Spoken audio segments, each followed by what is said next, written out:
Penyebab honorer PUPR Muratara tewas ditikam rekannya di kantor, ribut soal uang keamanan.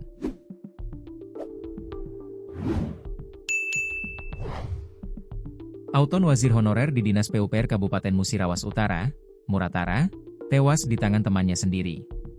Peristiwa ini terjadi di tempat kerjanya tepatnya di depan kantor Dinas PUPR Kabupaten Muratara, Kamis, 26 Juni 2025, sekira pukul 10.30 WIB.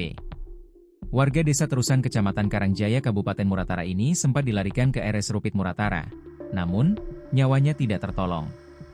Sementara pelaku yang diketahui berinisial Burhanuddin saat ini sudah diamankan di Polres Muratara untuk penyelidikan lebih lanjut usai menyerahkan diri. Kapolres Muratara AKBP Rendi Surya Aditama melalui Kasat Intelkam, Ibtu Baitul Ulum menyampaikan, kejadian penusukan di kantor Dinas PUPR Kabupaten Muratara yang mengakibatkan korban meninggal dunia. Kejadian tersebut berawal dari masalah uang jaga Gria Iluk dalam rangka perayaan ulang tahun Kabupaten Muratara yang ke-12, ungkap Baitul Ulum pada wartawan. Sebelum kejadian, berdasarkan keterangan saksi bahwa kemarin siang sudah terjadi ribut mulut antara korban dan pelaku.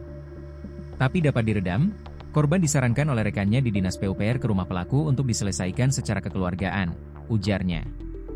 Namun korban tidak ke rumah pelaku.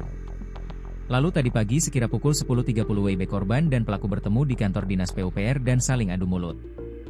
Melihat hal tersebut, saksi Soleh yang merupakan Bendahara Keuangan Dinas PUPR Kabupaten Muratara memanggil pelaku dan korban ke ruangan dengan tujuan untuk didamaikan, ungkapnya. Namun, setelah dipanggil oleh Soleh, pelaku dan korban keluar ruangan. Pada saat korban berjalan keluar ruangan, korban yang berjalan lebih dulu langsung ditusuk oleh pelaku dari belakang. Korban ditusuk sebanyak 1 kali di bagian punggung belakang korban dengan menggunakan sebilah pisau milik pelaku kemudian mencabut pisaunya, ujarnya.